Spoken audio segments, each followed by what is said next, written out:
Hello everyone and welcome back to our YouTube channel Savvy Forensics.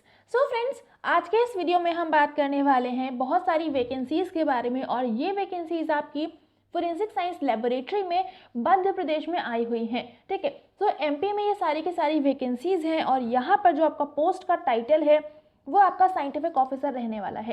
ठीक है, तो जल्दी से स्टार्ट कर लेते हैं आज के इस वीडियो को और पूरी डिटेल्स हम इनके बारे में जान लेते हैं कि किस तरह से आपको अप्लाई करना है, क्या क्या इसमें इंपॉर्टेंट इन्फॉर्मेशन रहने वाली है। तो यहाँ पर आप देख सकते हैं कि ये जो वैकेंसीज हैं आपकी Madhya Pradesh public service commission के थ्रू निकाली गई हैं और यहाँ पर इस पोस्ट का जो एडवर्टीजमेंट नंबर है वो भी यहाँ पर दे रखा है, तो आप इसके थ्रू आप चेकआउट कर सकते हैं।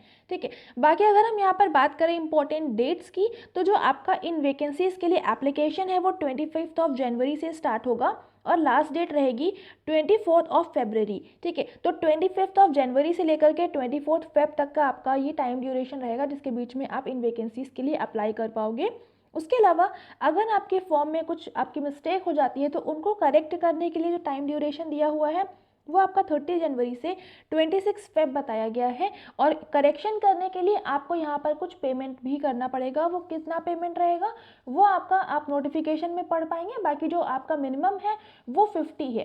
ठीक है, तो 50 रुपीज़ का आपको पेमेंट करना है। और यहाँ पर अगर हम बात करें कि एग्ज़ाम कब होगा, किस तरह से इसका सिलेक्शन होगा, सिलेक्शन प्रोसीजर क्या है, वो सारी डिटेल्स अभी हम आगे चलकर डिस्कस करेंगे। ठीक है, यहाँ पर अगर हम बात करें इन वैकेंसीज़ के लिए जो एप्लीकेशन फ़ीस है वो कितनी है, तो आपकी जो जनरल के कैंडिडेट्स हैं और जो बाकी स्टेट के कैंडिडेट्स हैं, मतलब कि जो मध्य प्रदेश के बाहर के कैंडिडेट्स हैं, उनके लिए जो एप्लीकेशन फ़ीस है वो 500 है। और दूसरी चीज़, जो एमपी के रिजर्व कैटेगरी में आते हैं, यानी कि जो मध्य प्रदेश के रिजर्व कैटेगरी में आते हैं, जैसे कि SC ST OBC और फिजिकली हैंडीकैप्ड जो कैंडिडेट्स होते हैं, उनके लिए जो फीस है वो 250 रुपीज़ है। और यहाँ पर पोस्टल चार्जेस भी देने पड़ेंगे, यानी कि ये GST चार्जेस है 40 रुपीज़, ये आपका एडिशनल देना पड़ेगा।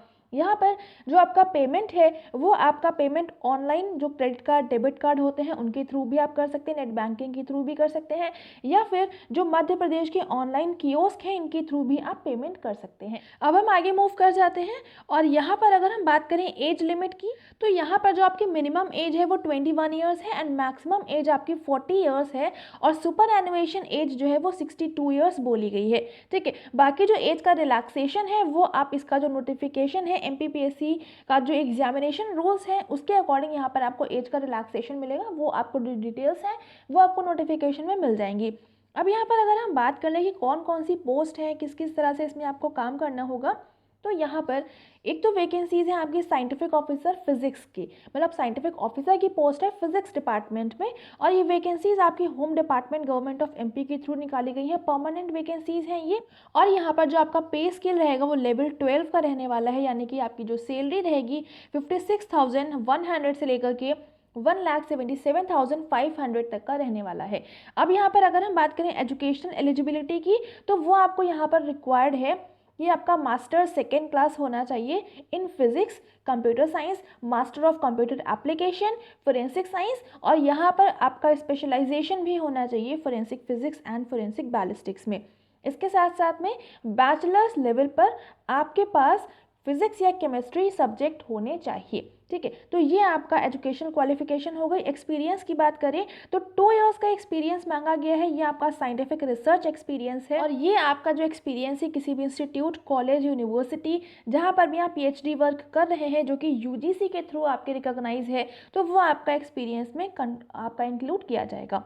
ठीक है, ड्यूटीज़ की बात करें तो वो यहाँ पर आपका लिखा हुआ है, आप इसको पढ़ लीजिएगा। बाकी अगर हम केमिस्ट्री डिपार्टमेंट में बात करें कि साइंटिफिक ऑफिसर की वैकेंसी आपकी केमिस्ट्री डिपार्टमेंट में भी आई है, तो पे स्केल आपका सेम है। एजुकेशन क्वालिफिकेशन की बात करें तो मास्टर्स आपका मांगा गया है सेकेंड क्लास इन केमिस्ट्री या फिर फोरेंसिक साइंस, और अगर आपने फोरेंसिक साइंस में कर रखा है तो यहाँ पर आपका स्पेशलाइजेशन फोरेंसिक केमिस्ट्री या फिर टॉक्सिकोलॉजी होना चाहिए। एक्सपीरियंस सेम वही 2 इयर्स का एक्सपीरियंस आपका किसी भी यूनिवर्सिटी, कॉलेज, यूनिवर्सिटी लैब, तो ये आपका एक्सपीरियंस मान लिया जाएगा। आगे मूव करते हैं। नेक्स्ट है यहाँ पर आपकी बायोलॉजी की वैकेंसीज। तो जो बायोलॉजी वाला है यहाँ पर आपका वही सारी चीज़ें हैं, पे स्केल भी वही है, बस एजुकेशन क्वालिफिकेशन की बात करें तो मास्टर्स मांगा गया है botany, zoology, biochemistry, microbiology, biotechnology, genetics, forensic science with specialization in forensic biology और फोरेंसिक सीरोलॉजी।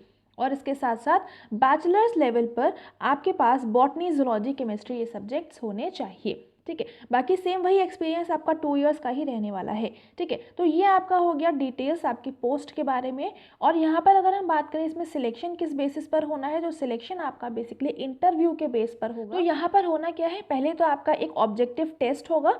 ऑब्जेक्टिव एग्जाम होने के बाद में आपका जो 5 टाइम्स जितने भी इंडिविजुअल्स ने अप्लाई किया है उनके 5 टाइम्स स्टूडेंट्स को इंटरव्यू के लिए बुलाया जाएगा एंड देन इंटरव्यू में आपका फाइनल सिलेक्शन होगा, ठीक है।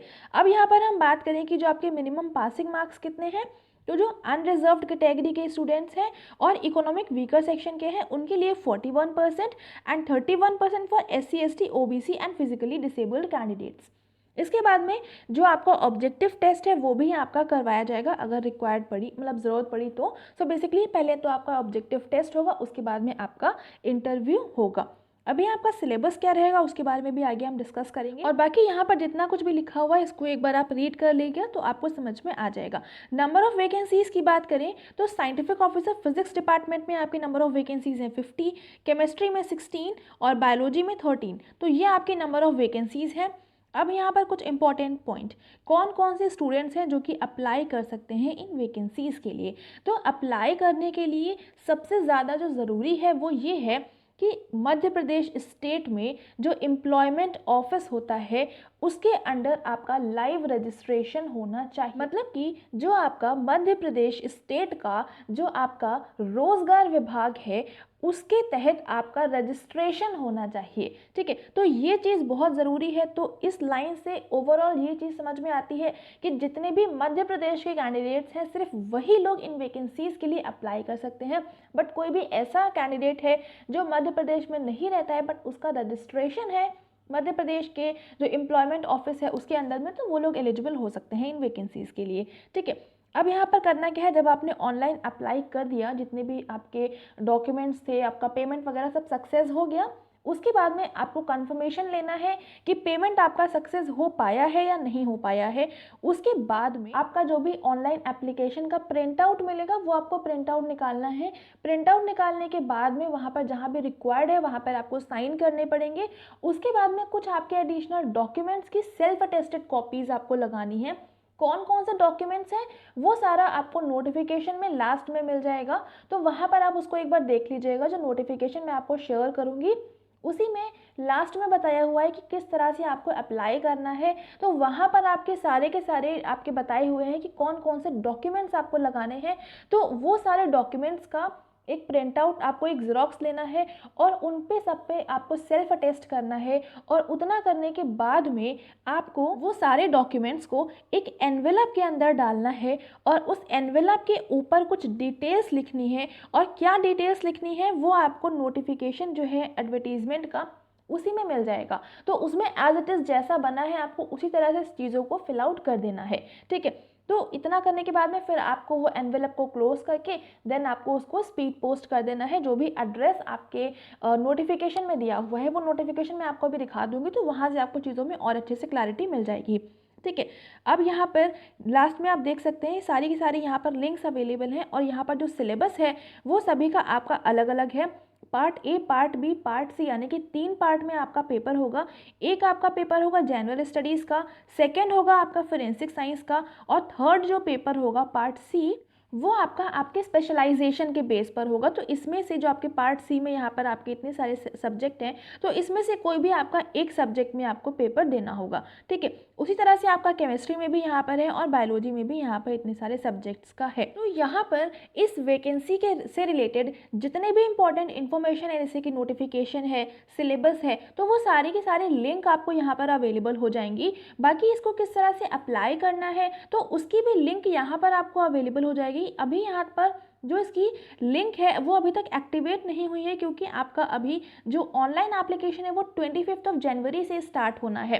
तो जब से आपका नोटिफिकेशन आपका ऑनलाइन एप्लीकेशन स्टार्ट हो जाएगा तब आपको यहाँ पर उसकी लिंक भी एक्टिव मिल जाएगी। लेकिन तब तक के लिए जो नोटिफिकेशन है और जो उसका सिलेबस है वो सारी लिंक यहाँ पर अवेलेबल है। अभी हम चलते हैं इसकी ऑफिशियल नोटिफिकेशन पर और वहाँ पर जो चीज़ें इंपॉर्टेंट हैं उसको देख लेते हैं एक बार। तो यहाँ पर आप देख सकते हैं कि ये इसकी ऑफिशियल नोटिफिकेशन है जहाँ पर टोटल हिंदी में लिखा हुआ है। इसी वजह से मैंने इसको टोटल कम्प्लीटली इंग्लिश में ट्रांसलेट किया हुआ है, ठीक है, यहाँ पर आप देख सकते हैं इस जगह पर कि ये आपका जो रिजर्वेशन है वो किस तरह से है, किस किस डिपार्टमेंट में, किस किस कैटेगरी में किस तरह से किया जाने वाला है, वो सारा यहाँ पर लिखा हुआ है और यहाँ पर आपकी टोटल नंबर ऑफ वैकेंसीज लिखी हुई हैं। ठीक है, अब आगे मूव कर जाते हैं और यहाँ पर सबसे पहले हम बात कर लेते हैं कि जो आपको एनवेलप के ऊपर लिखना है तो वो किस तरह से आपको एनवेलप को बनाना है। तो यहाँ पर आप देख सकते हैं कि कुछ इस तरह से आपको एनवेलप को तैयार करना है। यहाँ पर इस बॉक्स के अंदर जितनी भी चीज़ें जिस तरह से लिखी हुई हैं आपको इसी तरह से लिखना है। अब जैसे यहाँ पर आवेदक का नाम और पता है तो यहाँ पर आपको आपका नाम और एड्रेस डालना होगा। बाकी इसमें यहाँ पर आपको ये फिल कर देना होगा इस स्पेस में कि आपको कौन से डिपार्टमेंट के लिए, यानी कि फिजिक्स है, केमिस्ट्री है, बायो है, किसके लिए आपको अप्लाई करना है वो डालना पड़ेगा। और बाकी सारी जो चीज़ें हैं वो एज इट इज़ ऐसे ही रहने वाली हैं। ठीक है, तो कुछ इस तरह से आपको भेजना है। कहाँ भेजना है वो यहाँ पर आपके सामने एड्रेस लिखा हुआ है, तो यही आपका एड्रेस है जहाँ पर आपको ये भेजना है। ठीक है, आगे मूव करते हैं और यहाँ पर जो मैं आपको बता रही थी कि कौन कौन से आपके डॉक्यूमेंट्स आपके लगेंगे, तो वो सारा का सारा यहाँ पर लिखा हुआ है आपके 4th नंबर पॉइंट पे। ये सारे आपके हैं आयु संबंधी, यानी कि एज के लिए आपको क्या लगाना है, आप मैट्रिकुलेशन का सर्टिफिकेट वगैरह लगा सकते हैं। बाकी आपका जो रोजगार कार्यालय में पंजीयन, यानी कि जो रजिस्ट्रेशन होना चाहिए आपका एम्प्लॉयमेंट ऑफिस में, तो उसके लिए कैसे क्या रहने वाला है, तो ये सारे डॉक्यूमेंट्स के बारे में यहाँ पर आपका लिखा हुआ है। तो आप एक बार इसको देख लीजिएगा। बाकी यहाँ पर आपके सामने सेल्फ डिक्लेरेशन फॉर्म भी है। तो ये सारी चीज़ें हैं, ये सब कुछ आपको लगाना है। तो इसको एक बार रीड करिएगा कि कौन कौन से डॉक्यूमेंट्स हैं और किस किस तरह के डॉक्यूमेंट्स आपके पास हैं और आप क्या क्या लगा सकते हैं। तो ये सारी चीज़ें हैं, इसको एक बार रीड कर लीजिएगा, आपको समझ में आ जाएगा कौन कौन से डॉक्यूमेंट्स आपको लगाने हैं। बट फिर भी कुछ चीज़ें हैं जो आपको नहीं समझ में आती हैं, तो उस कंडीशन में यहाँ पर हेल्पलाइन नंबर दिया हुआ है। इस नंबर पे आप कॉल करके बात भी कर सकते हैं, तो वो आपको सजेस्ट कर देंगे, वो आपकी हेल्प कर देंगे। तो यहाँ पर इन सभी जो नोटिफिकेशन है और जितनी भी चीज़ें हैं वो सारी की सारी जो लिंक है वो आपको हमारी वेबसाइट पर मिल जाएगा। वेबसाइट पर मैंने एक पोस्ट शेयर किया हुआ है आज ही, MPPSC FSL रिक्रूटमेंट करके मैंने एक नोटिफिकेशन, एक पोस्ट शेयर किया हुआ है, तो वहाँ पर आपको ये सारी चीज़ें मिल जाएंगी। इसका जो लिंक है वो मैं अभी आपको टेलीग्राम पर शेयर कर दूंगी और साथ में इसी वीडियो के कमेंट सेक्शन में आपको पिन भी मिल जाएगा, तो वहाँ से आप डायरेक्टली विजिट भी कर सकते हैं। बाकी अगर आपको नहीं मिल पाता है तो आपको डायरेक्टली गूगल पर सर्च करना है सावी फॉरेंसिक, तो वहाँ पर आपको हमारी वेबसाइट मिलेगी। उस वेबसाइट के अंदर जब आप जाएंगे तो पहली पोस्ट जो आपको मिलेगी वो आपकी वही वाली होगी, MPPSC रिक्रूटमेंट वाली। तो वहाँ पर जाकर आपको ये पूरी वैकेंसी की जो नोटिफिकेशन है ये आपको मिल जाएगा। बाकी सिलेबस वगैरह कैसा क्या है वो भी आपको इसी में लास्ट में जो नोटिफिकेशन आपकी लिंक लगी हुई है वहाँ पर आपको मिल जाएगा। ठीक है, तो उम्मीद करती हूँ आपको समझ में आ गया होगा कि किस किस तरह की वैकेंसीज है, कौन एलिजिबल होंगे और किस तरह से आपको अप्लाई करना है। अप्लाई ऑनलाइन होगा, उसके बाद में आपको डॉक्यूमेंट्स को स्पीड पोस्ट के थ्रू सेंड भी करना है। तो ये सारी चीज़ें कंप्लीट करने के बाद ही आपका जो एप्लीकेशन है वो कंप्लीट माना जाएगा, यानी कि आपको ऑनलाइन के बाद में डॉक्यूमेंट्स को आपको स्पीड पोस्ट भी करना है। तो जितनी भी इंफॉर्मेशन थी जो कि रिक्वायर्ड थी वो मैंने यहाँ पर आपको दे दी है। बाकी ऐसी ही और सारी वैकेंसी की नोटिफिकेशन के लिए हमारे यूट्यूब चैनल एंड वेबसाइट से ज़रूर से जुड़िएगा। बहुत सारा कंटेंट आपके लिए वहाँ पर स्टडी पर्पस से भी है और वैकेंसी की नोटिफिकेशन जो आपके इम्पॉर्टेंट होती हैं, बेसिकली जहाँ पर सभी स्टूडेंट्स अप्लाई कर सकते हैं, वो सारी वैकेंसीज़ की रिक्रूटमेंट की नोटिफिकेशन आपको हमारे यूट्यूब चैनल और हमारी वेबसाइट पर अवेलेबल हो जाती है, तो ज़रूर से वहाँ पर जुड़िएगा। ठीक है, और बाकी वीडियो पसंद आ रहा है तो लाइक तो कर ही देंगे, लेकिन शेयर करना मस्ट है ताकि सभी तक ये वीडियो पहुंच जाए और जो भी एलिजिबल कैंडिडेट्स हैं वो लोग इन वैकेंसीज के लिए अप्लाई कर पाए। ठीक है, और चैनल पर नए हैं तो सब्सक्राइब जरूर से कर लेंगे चैनल को, बेल आइकन प्रेस कर लीजिएगा for daily updates and thank you so much for joining me here.